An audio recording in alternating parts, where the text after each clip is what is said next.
Hello friends, मेरा नाम है सरफराज अंसारी और आज मैं स्टार्ट करने जा रहा हूँ क्लास नाइन्थ की सोशल साइंस की सीरीज़।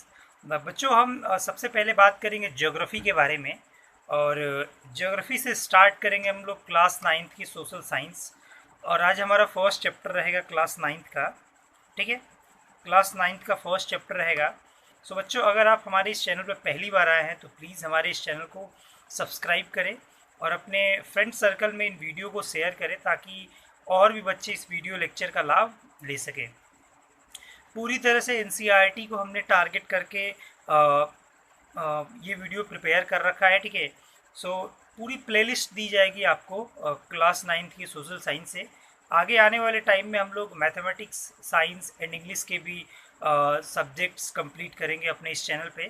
सो गाइज, पेन और पेपर लेके तैयार हो जाइए बिकॉज सिर्फ वीडियो देखने से काम चलने वाला नहीं है। जो भी स्लाइड में लिखा रहेगा मैं अंडरलाइन करूँगा या एक्सप्लेन करूँगा, तो उसको आपको पेन और पेपर पे नोट कर लेना है, जिससे आपकी जो प्रिपरेशन है बहुत सही रहे और सटीक रहे। ओके, सो चलिए स्टार्ट करते हैं फर्स्ट चैप्टर, भारत की स्थिति और विस्तार। ये भारत का एक सामान्य परिचय। सो सबसे पहले हम लोग जानने का प्रयास करेंगे बच्चों कि भारत की ग्लोबीय स्थिति क्या है। भारत की ग्लोबीय स्थिति बेसिकली क्या है, मतलब दुनिया में भारत की स्थिति कहाँ पे है, ग्लोब पे कहाँ पे एग्जिस्ट करता है। आपने ग्लोब देखा होगा, ग्लोब के एक हिस्से में भारत का भी नक्शा इंक्लूड होता है। तो क्या कभी आपने ये जानने का प्रयास किया है कि भारत ग्लोब पे किस दिशा में है? ठीक है, तो आइए सबसे पहले हम लोग समझने का प्रयास करेंगे। ये हम अपने स्लाइड में देख सकते हैं, हमने ग्लोब का एग्जाम्पल ले रखा है। देखिए, ग्लोब का आपका पूर्वी साइड है, यह आपका पूर्वी ईस्ट है, यह आपका वेस्ट है, यह आपका नॉर्थ साइड है और यह आपका साउथ है। राइट बच्चों, हम क्या करने वाले हैं, इस ग्लोब पे हम खींचने वाले हैं इक्वेटर अर्थात भूमध्य रेखा। तो ये जो आप देख रहे हैं, ये है हमारा इक्वेटर अर्थात भूमध्य रेखा। क्लियर है? इसे हम लोग विषुवत रेखा कहते हैं, इक्वेटर कहते हैं, हिंदी में भूमध्य रेखा कहा जाता है। भूमध्य रेखा इसलिए कहा जाता है क्योंकि पृथ्वी को दो भागों में बांटता है, बराबर भागों में बांटता है। तो इसके ऊपर वाले साइड को हम लोग कहते हैं उत्तरी गोलार्ध और नीचे वाले साइड को कहते हैं दक्षिणी गोलार्ध। राइट, और ये अगर आप देखेंगे तो ये आपका है 0 डिग्री देशांतर, मतलब ये आपका अक्षांश हुआ और ये आपका होता है 0 डिग्री देशांतर। ठीक है, 0 डिग्री देशांतर। तो बच्चों, अब समझने वाली बात यहाँ पे ये है कि सर ग्लोब में जो इंडिया है, इंडिया आप देख सकते हैं यहाँ पे, इंडिया यानी भारत इक्वेटर के यानी भूमध्य रेखा के उत्तर में है। भूमध्य रेखा कहाँ पे है? उत्तर में है। और 0 डिग्री जो हमारा देशांतर है उसके ईस्ट में है अर्थात पूरब में है। इस प्रकार भारत का जो ग्लोबीय स्थिति है बच्चों, वो आपका उत्तरी पूर्वी गोलार्ध में स्थित है। आप देख सकते हैं भारत की ग्लोबीय स्थिति उत्तरी पूर्वी गोलार्ध में। क्यों? एक बार इसको समझने का हम लोग प्रयास करेंगे। ये इक्वेटर अर्थात 0 डिग्री अक्षांश के उत्तर में है तो उत्तरी गोलार्ध, और 0 डिग्री देशांतर के पूरब में है, बेसिकली यहाँ पे है। ठीक है, तो ये हमारा हुआ पूर्वी गोलार्ध, अर्थात इसको हम लोग मिक्स रूप में कह सकते हैं कि भारत उत्तरी पूर्वी गोलार्ध में स्थित है। तो पहला चीज़ आपको समझ में आया होगा कि भारत की जो ग्लोबीय स्थिति है वो बेसिकली उत्तरी पूर्वी गोलार्ध में स्थित है। राइट, चलिए बच्चों अगले स्लाइड की ओर बढ़ते हैं। चलिए, अब हम लोग समझने वाले हैं थोड़ा सा अक्षांश और देशांतर के बारे में। तो अक्षांश और देशांतर बेसिकली क्या होता है? अक्षांश को हम लोग इंग्लिश में बोलते हैं लैटिट्यूड। ठीक है, लैटिट्यूड बोला जाता है इसे। क्लियर है ना? लैटिट्यूड। ओके, लैटिट्यूड का मतलब है लेटी लेटी रेखाएं। ठीक है, और लॉन्गिट्यूड बोला जाता है देशांतर को, यानी लंबी लंबी रेखाएं। ठीक है, सो आप इससे याद रख सकते हैं।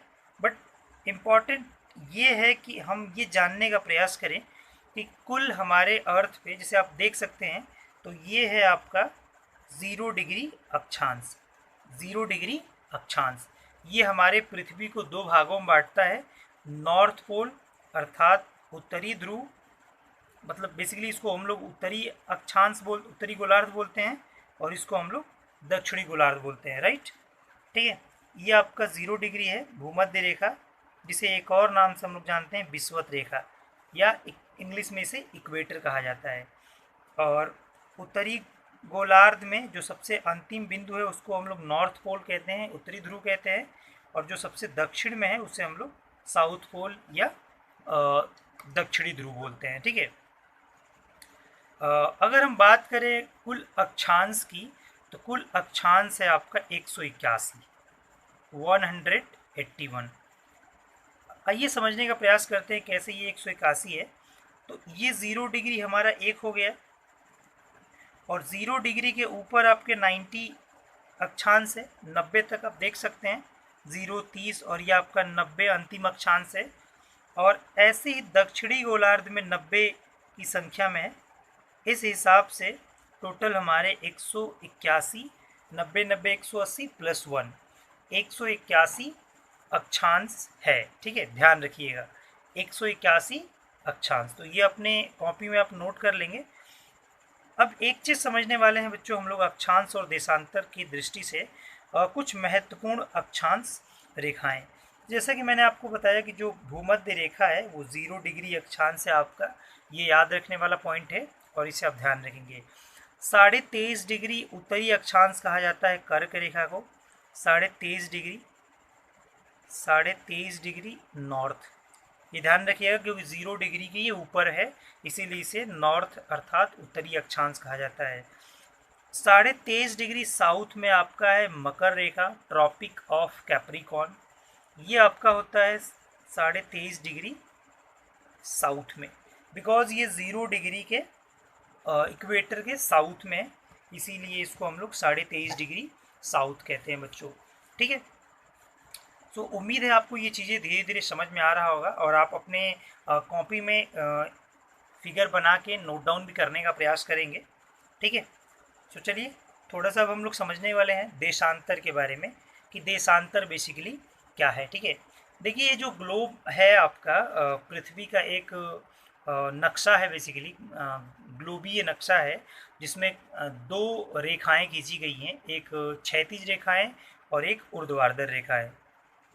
ये सभी रेखाएं काल्पनिक है। अगर आप धरती के किसी हिस्से में इसे ढूंढने का प्रयास करेंगे तो आपको ये रेखाएं बच्चों मिलने वाली नहीं है, बिकॉज ये सारी रेखाएं क्या है, काल्पनिक है।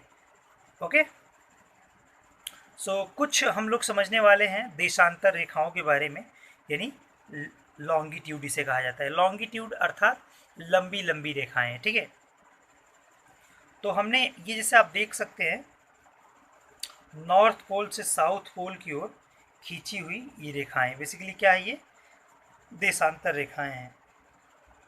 तो इसमें दो इम्पॉर्टेंट रेखाएं हैं। एक जो आप सामने देख रहे हैं 0 डिग्री, ये 0 डिग्री, ये 0 डिग्री देशांतर है, जिसे हम लोग प्राइम मेरिडियन बोलते हैं, और ये अंतर्राष्ट्रीय मानक समय रेखा है, यानी विश्व में समय का निर्धारण यहीं से किया जाता है, लंदन के ग्रीनविच से होकर ये रेखाएं जाती है। हम लोग अलग से जब वर्ल्ड ज्योग्राफी बात करेंगे तो बच्चों उसमें हम इसके बारे में भी एक्सप्लेन करेंगे, राइट। सो ये आपका अंतर्राष्ट्रीय मानक समय रेखा है जो 0 डिग्री से होकर जाती है, और इसके ठीक पीछे जो 180 डिग्री है, ठीक पीछे 180 डिग्री है, वो बेसिकली अंतर्राष्ट्रीय तिथि रेखा है, इंटरनेशनल डेट लाइन इसे कहा जाता है, IDT, और दुनिया में समय का निर्धारण यहीं से होता है। भारत चूँकि 0 डिग्री के पूरब में है, इसीलिए जो इंटरनेशनल टाइम लाइन है उससे 5.5 घंटे आगे भारत का समय रेखा होता है, बिकॉज हम भारत जो है, हमारा देश जो है वो 0 डिग्री देशांतर के ईस्ट में है, अर्थात पूर्व दिशा में है। ठीक है, ये आपका ईस्ट है, ये आपका वेस्ट है, ये आपका नॉर्थ है, ये आपका साउथ है, राइट। तो हमारा भारत जो है वो 0 डिग्री देशांतर के पूरब में है, इसीलिए 5.5 घंटे भारत का समय आगे रहता है। अर्थात सुबह भारत में सबसे पहले होती है, उसके बाद आपका लंदन के ग्रीनविच में होती है, अर्थात जहाँ से भारत दुनिया की समय रेखा का निर्धारण किया गया है। ठीक है, तो ये आप ध्यान रखेंगे। 0 डिग्री आपका है, 0 डिग्री आपका है अंतर्राष्ट्रीय समय रेखा, और 180 डिग्री है आपका 180 डिग्री है आपका अंतर्राष्ट्रीय तिथि रेखा। ये पॉइंट आप याद रखेंगे, इसे आप नोट डाउन भी कर लेंगे अपने कॉपी में।